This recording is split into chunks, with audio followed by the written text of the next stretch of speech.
Sale tax return file करते वक्त हमने ओपनिंग स्टॉक, परचेजेस, कंजम्पशन और क्लोजिंग स्टॉक को किस तरीके से मैच करना है, और अगर ये चीज़ें मंथली रिटर्न में रिकंसाइल नहीं होंगी तो एनुअल इनकम टैक्स रिटर्न और मंथली रिटर्न में एक डिफरेंस आएगा, जिसकी वजह से फ्यूचर में हमें नोटिस रिसीव होगा। और आजकल ये जो टैक्स पेयर है उनको ये नोटिस रिसीव भी हो रहे हैं। आज के इस टॉपिक में हम ये प्रैक्टिकल एक छोटी सी एग्जांपल है, उसके थ्रू हम इसको स्टडी करेंगे। आप देख रहे हैं प्रैक्टिकल लर्निंग हाउस, मैं हूं फ़हीम महबूब। वापस आते हैं टॉपिक के ऊपर। तो ये आपके सामने मैंने एक एग्जांपल लिखी है जिसमें ओपनिंग स्टॉक अवेलेबल है 1 लाख किसी भी एक बिजनेस का। उसके अलावा परचेज हमारे पास अवेलेबल है 5 लाख की। फिर हमारे पास कंजम्पशन और क्लोजिंग स्टॉक हम कैसे कैलकुलेट करते हैं। जैसे आप सबको पता है कि एक फार्मूला होता है कि opening stock plus purchases minus consumption is equal to closing stock. तो ठीक है, तो ये एक फार्मूला है जो एक जो जब भी हम इस तरह की कैलकुलेशन करते हैं तो हम एक फार्मूले को यूज़ करते हैं। अब हम आते हैं कि लेट्स से यही बिजनेस है और जुलाई से जून तक ये जो बिजनेस था, पूरे साल की अगर हम बात करें किसी भी एक टैक्स ईयर में, तो इनकी सेल थी फॉर एग्जांपल 7 लाख रुपया। उसके बाद आता है इनका कॉस्ट ऑफ सेल। हम अभी देखेंगे किस तरीके से हमने कैलकुलेट करना है। और उसके बाद आएगा जीपी, यानी कि जो भी यहाँ पे वैल्यू आएगी ये क्या आ जाएगी, जीपी की वैल्यू है। अब इन दोनों का कनेक्शन क्या है, ये जो डाटा है ये हम जब रिटर्न फाइल करते हैं तो हम नेक्जर एफ के अंदर इसको रिपोर्ट करते हैं कि हमारे पास ये स्टॉक है और ये हमारी परचेजेज है, ये हमारी कंजम्पशन है और ये हमारा क्लोजिंग स्टॉक है। अब आप याद रखें कि ये जो रिटर्न के अंदर जो हमारे पास कॉस्ट ऑफ सेल कैलकुलेट होता है उसका भी एक फार्मूला है, वो यही फार्मूला है। सेल है, इसका भी एक फार्मूला है, वो हम अभी स्टडी कर लेते हैं कि वो कौन सा फार्मूला है। कॉस्ट ऑफ सेल में हम लिखते हैं ओपनिंग स्टॉक प्लस परचेजेस, ठीक है, minus closing stock is equal to consumption.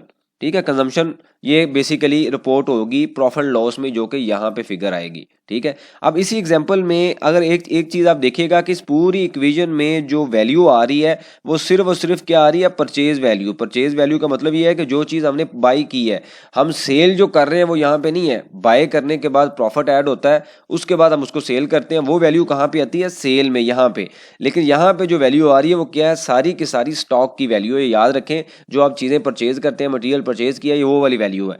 तो हम क्या कहते हैं यहाँ पे, इसी एग्जाम्पल के थ्रू हमारे पास ओपनिंग स्टॉक है 1 लाख रुपए का। हम आगे से ये कहते हैं, और परचेज जो हमने की अगले जो आ रही है हमारे पास वो आ रही है 5 लाख।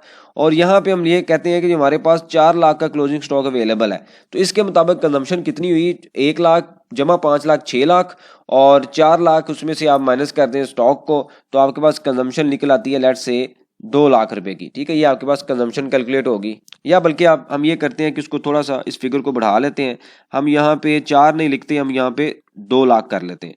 तो हमारे पास जो कंजम्पशन आ जाएगी वो कितनी आ जाएगी, 4 लाख रुपया। अब ये कंजम्पशन क्या चीज़ है, यहाँ पे आप देखें स्टॉक की वैल्यू आ रही है, यहाँ पे भी स्टॉक की है, यहाँ पे भी स्टॉक की है। मतलब ये है कि जो स्टॉक आपने परचेज किया है वेंडर से उसकी वैल्यू आ रही है, सेल की वैल्यू नहीं आ रही। विदाउट प्रॉफिट की वैल्यू आ रही है, इसमें ओवरहेड वगैरह भी शामिल नहीं, याद रखें। अब हम आते हैं ऊपर कि हमने यहाँ पे कहा कि भाई ये 7 लाख की हमारी सेल है और यहाँ पे जो हमारी कॉस्ट ऑफ सेल आ रही है ना वो कितनी आ रही है, 4 लाख रुपए की। तो 4 लाख में इसमें से माइनस कर दें तो हमारे पास बाकी जो जीपी कितना आ गया, 3 लाख रुपया। ठीक है, अब यहाँ पे देखिएगा कि सेम इसी चीज को आपने यहाँ पे लेके आना है जो आपकी सेल टैक्स रिटर्न के अंदर डाटा जा रहा है नेक्जर एफ में। इसका मतलब क्या हुआ कि एनुअल इनकम टैक्स रिटर्न, जो एनुअल इनकम टैक्स रिटर्न हम फाइल करते हैं वर्सेस नेक्जर एफ यानी कि सेल टैक्स रिटर्न, इन दोनों में जो डाटा है वो मैच होना चाहिए। अब अक्सर स्टूडेंट का ये क्वेश्चन आते हैं कि जी ये कंजम्पशन में जो वैल्यू है वो कौन सी आनी चाहिए, क्या वो सेल की वैल्यू आनी चाहिए। तो हमने ये एक एग्जांपल के थ्रू स्टडी किया है। देखें, सिंपल सा लॉजिक याद रखें कि वो ओपनिंग स्टॉक में कौन सा स्टॉक ले रहा है, जो आपके नेक्जर ए में आ रहा है, जो रजिस्टर्ड परचेज आपने परचेज की वो वाला स्टॉक ले रहा है। उसके बाद वो परचेज में कौन सा ले रहा है, जो आपकी रजिस्टर्ड परचेजेज है वो परचेज ले रहा है। तो इसका मतलब क्या हुआ कि ओपनिंग स्टॉक भी अगर परचेज है, यानी कि वो वाली वैल्यू है जो आपने वेंडर से बाय किया, नेक्जर ए से आ रही है, परचेज भी अगर नेक्जर ए से आ रही है, तो कंजम्पशन कहाँ से आएगी, कंजम्पशन नेक्जर सी से नहीं आएगी। याद रखना आपने, नेक्जर सी के अंदर प्रॉफिट शामिल है। असल में जो कंजम्पशन है वो 4 लाख की है और हम उसके अंदर यानी कि जो बाइंग है वो 4 लाख की है, उसके अंदर हमने 3 लाख प्रॉफिट ऐड किया और उसको हमने 7 लाख में सेल कर दिया।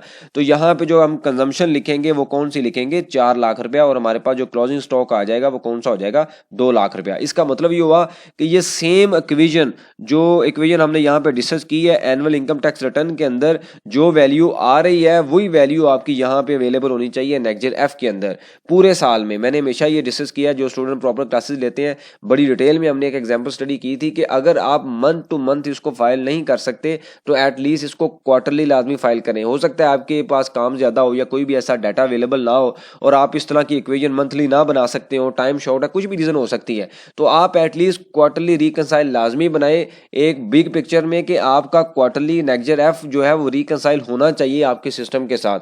अगर फिर भी आप नहीं कर सकते 6 मंथ बाद कर लें, अगर 6 मंथ के बाद भी नहीं कर सकते तो फिर आपने 30 जून पे अपना नेक्स्ट एफ इस तरीके से बैलेंस लाजमी करना है।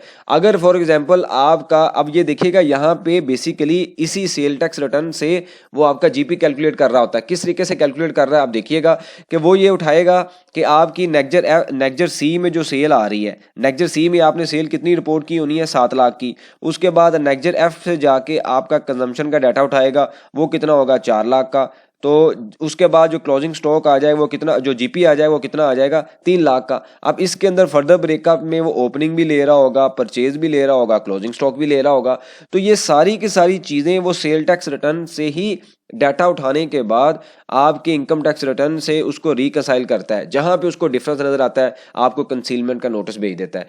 वो यहीं से ऑब्जर्व करता है कि इनका क्लोजिंग स्टॉक क्या इसके साथ मैच है या नहीं है। आमतौर पर लोग क्या करते हैं, वो ये कहते हैं जी सेल हमारी सेल टैक्स रिटर्न के साथ मैच होनी चाहिए और जो जहां पे हम डिक्लेयर कर रहे हैं ये भी मैच होनी चाहिए। ऐसा नहीं है, याद रखें, वो सारी चीज़ें नोट करता है, नेक्स्ट एफ भी नोट करता है। अब इसके अंदर इसके ऊपर नोटिस शुरू हो गए हैं। आप सबको पता है जो सिचुएशन अभी जा रही है, इकोनॉमिक कंडीशन जा रही है, एफबीआर के टारगेट अचीव नहीं हो रहे, छोटे से छोटे बिजनेस को इस चीज़ पर नोटिस आना शुरू हो गए हैं कि आप रिकनसाइल करें। जहां पे रिकनसिलेशन अवेलेबल नहीं है उठा के आपको टैक्स लगा देते हैं। 18% अब जीएसटी रेट हो चुका है। तो इसलिए मंथली सेल टैक्स रिटर्न में ये कॉन्सेप्ट को स्टडी करना, इसको ऑब्जर्व करना, उसके अंदर सही तरीके से फिट करना बहुत ज़रूरी है। अदरवाइज साल के एंड पे जाके अगर मसले क्रिएट होंगे तो उसका मेरे ख्याल में जब नोटिस या कंप्लाइंस का नोटिस आएगा तो रिप्लाई करना काफ़ी मुश्किल है। अगर आप जॉब मैनेज कर रहे हैं, बिजनेस मैनेज कर रहे हैं या आप टैक्स का काम कर रहे हैं तो अपने सारे क्लाइंट्स को, अपने बिजनेस के ऊपर, अपनी जॉब के ऊपर इसको अगर आप पहले से इंप्लीमेंट कर रहे हैं तो बड़ी अच्छी बात है। अगर नहीं कर रहे तो आज से ही इसको इंप्लीमेंट करें। ये काफ़ी बड़ा रिस्क है जिसके अंदर फ्यूचर के अंदर आपको सीवियर कॉन्सिक्वेंसेज रिसीव हो सकते हैं। इससे रिलेटेड कोई क्वेश्चन हो आप मेंशन कीजिए, उसके ऊपर हम डिस्कशन करेंगे ताकि जो लर्निंग का प्रोसेस है ये कंटिन्यू रहे। थैंक यू वेरी मच, जज़ाकल्लाह।